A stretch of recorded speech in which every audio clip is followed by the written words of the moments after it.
എന്താടാ നീയൊക്കെ കാണിച്ചു വെച്ചിരിക്കുന്നത്? നിന്നെയൊക്കെ വിശ്വസിച്ചൊരു കാര്യം ഏൽപ്പിച്ചതിന് ഞാൻ എന്റെ ചെരുപ്പൂരി എന്റെ മുഖത്ത് തന്നെ അടിക്കണം. തെറ്റുപറ്റിപ്പോയി, എനിക്ക് തെറ്റുപറ്റിപ്പോയി. ആ രണ്ടെണ്ണത്തിന് അവന്റെയൊക്കെ തന്തയുടെയും തള്ളയുടെയും കൂട്ടത്തിൽ അന്ന് തന്നെ തീർക്കേണ്ടതായിരുന്നു. പീറ പിള്ളേരല്ലേ എന്ന് വിചാരിച്ചു. അതാ എനിക്ക് പറ്റിയ തെറ്റ്. വിടില്ല, ഞാൻ വെറുതെ വിടില്ല രണ്ടിനെയും. ഞാൻ ആരാണെന്ന് കാണിച്ചു കൊടുക്കാം.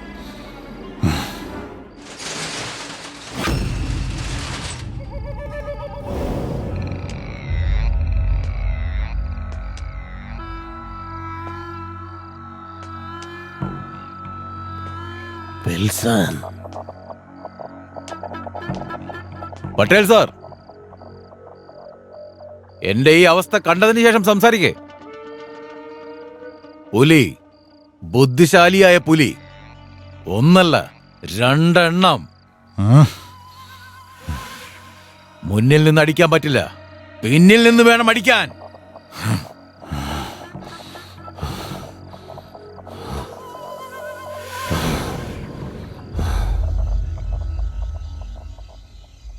അതായത് കഴിഞ്ഞ കാലങ്ങളിലൊക്കെ സംഭവിച്ചത് യാദൃശ്ചികമായ മരണങ്ങളാണ്. പക്ഷെ ഇവിടെ ആരും ആരെയും കൊന്നിട്ടില്ല. പക്ഷെ രതി എന്തുകൊണ്ടാണ് അന്ന് മുതൽ മന്മഥനെ ഇവിടെ കാണുന്നില്ല എന്ന് പറയുന്നതിന്റെ കാരണം?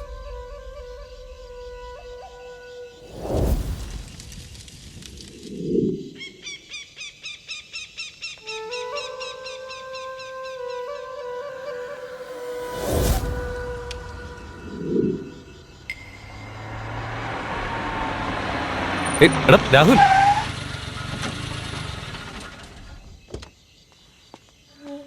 നീ ഇത് എവിടെ പോയി കിടക്കായിരുന്നു? രാഹുൽ, നിന്റെ മുഖത്തെന്താ മുറിവ്? നീ ഒന്ന് വിട്ടേ. എനിക്ക് നിന്നോടൊരു കാര്യം പറയാനുണ്ട്. നിന്നോട് എനിക്കൊരു കാര്യം പറയാനുണ്ട്. നിക്ക്, ഇത് നോക്ക്.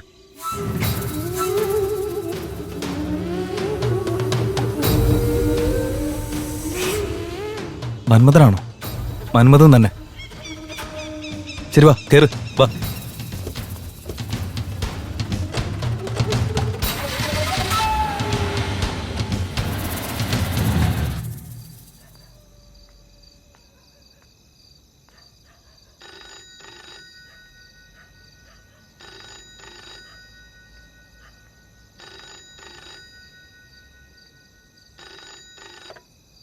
അതെ വക്കീൽ സാറേ.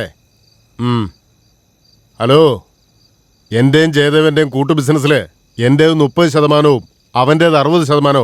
അവന്റെ കുടുംബത്തിന് 10% ഷെയർ ഉണ്ടായിരുന്നു. അവന്റെ കുടുംബത്തെ മൊത്തം തീർത്ത് അതെന്തോ ഒരു കോപ്പുണ്ടല്ലോ, ഈ പവർ ഓഫ് അറ്റോർണിന്നോ മറ്റോ പറയുന്ന ഒരു സാധനം, അത് ഒപ്പിട്ട് ആ സ്വത്ത് എന്റെ പേരിലേക്ക് മാറ്റി തരണമെന്നും പറഞ്ഞ് എന്റെ കയ്യിൽ നിന്ന് കാശ് വാങ്ങിച്ചോണ്ട് പോയതാ. ഇത്രയും വർഷമായിട്ടും തനിക്കൊന്നും ചെയ്യാൻ പറ്റിയില്ലല്ലോ. ചോദിച്ചാ കേസ് നടക്കാന്ന് ഈ പറഞ്ഞ കാര്യങ്ങൾ തന്നെയല്ലേ താൻ പിന്നെയും പറഞ്ഞോണ്ടിരിക്കുന്നേ. പെട്ടെന്നൊന്ന് തീർത്ത് താടോ. തനിക്ക് കിട്ടാനുള്ള 5% കിട്ടിയിരിക്കും.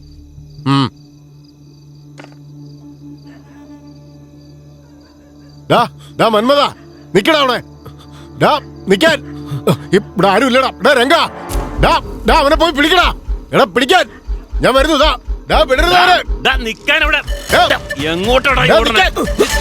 നിന്നോട് അവിടെ നിക്കാനാ പറഞ്ഞ. എടാ ഓടരുതെന്ന്.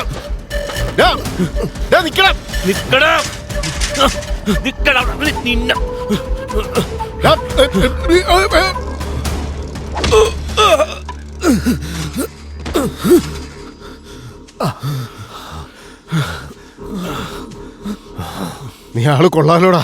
എന്നാ വേഗത്തിലാടാ ഓടുന്നേ. വിളിച്ചിട്ടൊന്ന് തിരിഞ്ഞെങ്കിലും നോക്കണ്ടേ? അല്ലടാ, നീ അവിടെ എന്താ കേട്ടത്? നീ ഇത്ര ചെറ്റായിരുന്നല്ലേ? എന്റെ ചേച്ചിയും ഭർത്താവും ഈ നാട്ടിൽ നിന്ന് തന്നെ പോയി എവിടെയോ സുഖമായിട്ട് ജീവിക്കുകയാണെന്നാ ഞാൻ കരുതി. അവരെ നീ കൊന്നു കളഞ്ഞതാണല്ലേ? എടാ രംഗോ, കൊല്ലവനെ.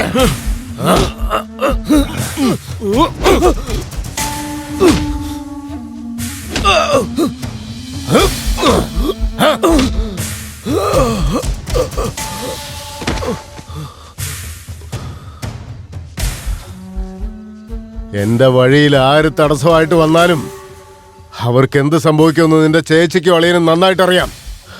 എന്നെ തടയാൻ ആര് ശ്രമിച്ചാലും തീർക്കും ഞാൻ അവരെ.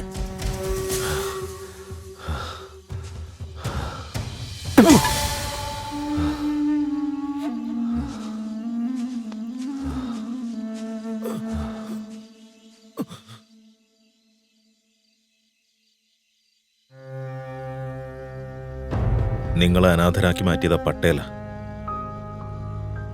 അന്ന് ഞാൻ തീരുമാനിച്ചു ആ പട്ടേലിന്റെ മരണം എന്റെ കൈ കൊണ്ടാണ്. പക്ഷെ എന്ത് ചെയ്യാനാ, എന്നെ സഹായിക്കാൻ ഇവിടെ ആരുമില്ല. അതിനാ നിങ്ങൾ ഇങ്ങോട്ട് വിളിച്ചു വരുത്തി പട്ടേലിന്റെ കൂടെ താമസിപ്പിച്ചേ. പക്ഷെ ഇപ്പോ പട്ടേലിന് നിങ്ങൾ ആരാന്ന് മനസ്സിലായി. അയാൾ നിങ്ങളെ അന്വേഷിച്ച് ഉറപ്പായിട്ടും ഇങ്ങോട്ട് വരും.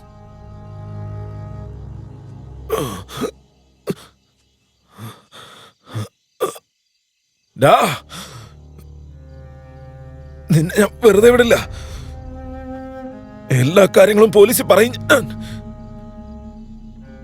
നീ ജീവിക്കുന്നോ കാണണം എനിക്ക്.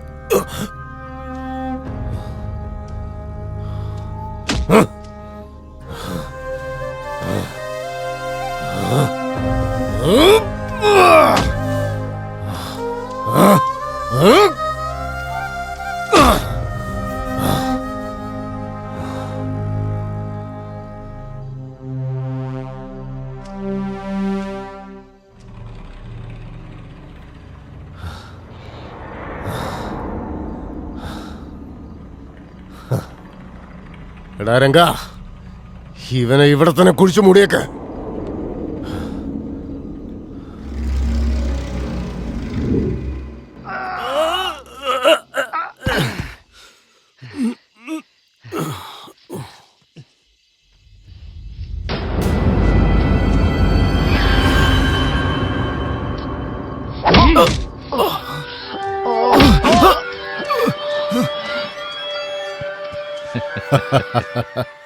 നന്നായടാ, എന്നെ കൊല്ലാൻ വന്നതാണല്ലേ.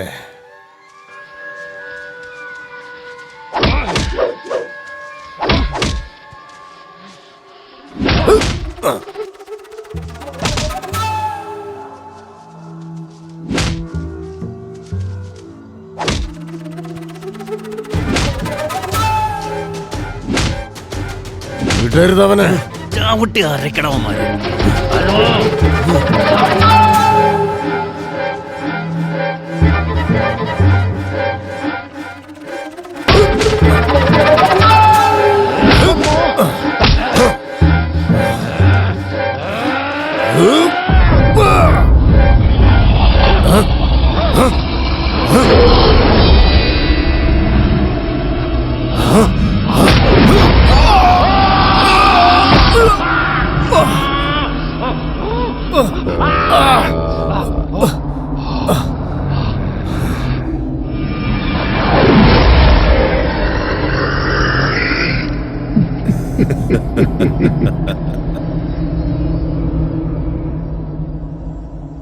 മന്മഥൻ വന്നു കത്തുകൾ തന്നു, മന്മഥൻ വന്നു കത്തുകൾ തന്നു, മന്മഥൻ വന്നു കത്തുകൾ തന്നു, മന്മഥൻ വന്നു കത്തുകൾ തന്നു. ആരാത്? വാടാ.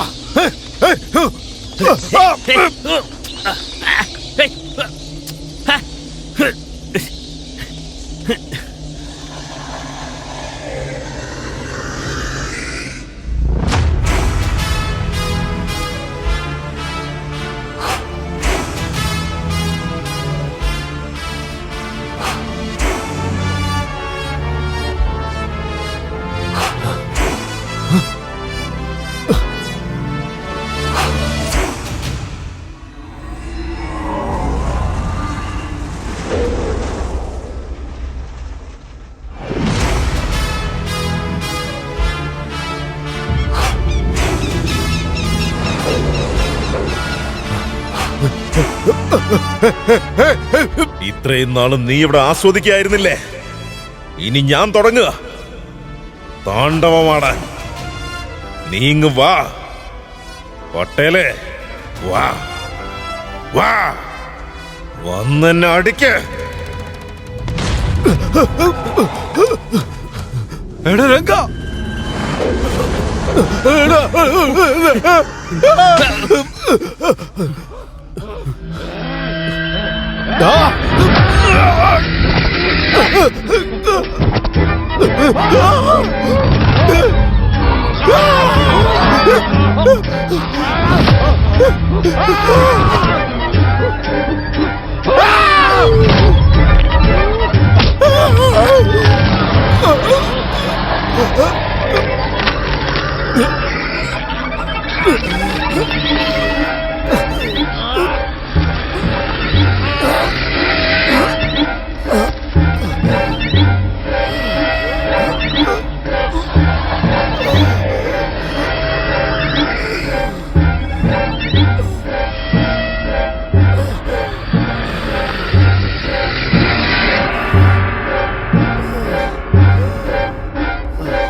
രതിയെ ഞാൻ എന്റെ ജീവനെ പോലെ സ്നേഹിച്ചതാ.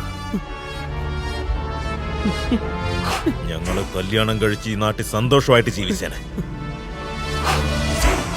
ഞങ്ങളെ തമ്മിൽ എന്തിനാകറ്റിയേ?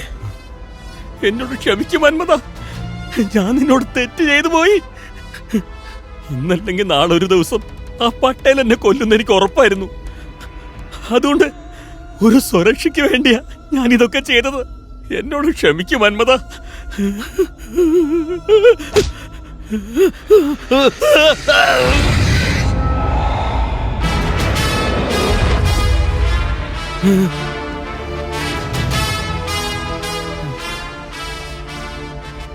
നിന്നെ കൊന്ന എന്റെ രതി തനിച്ചായി പോവും.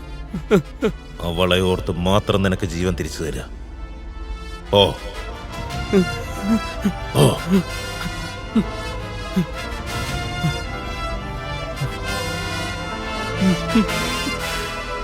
ഓ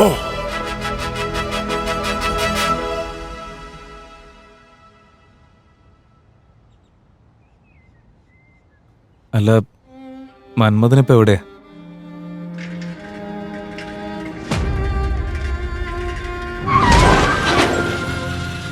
ഹലോ, ഞാനിവിടെ ഉണ്ടേ. അതെ, ഈ ടീ കുടിക്ക്. ഇല്ല, എനിക്ക് വേണ്ട, ഞാൻ കുടിക്കാറില്ല. എടോ മന്മഥ, താൻ ഞങ്ങൾ ഇങ്ങനെ ഫോളോ ചെയ്തോണ്ടിരിക്കുകയാണല്ലേ? ഏയ് ചേ, അങ്ങനെയൊന്നല്ല.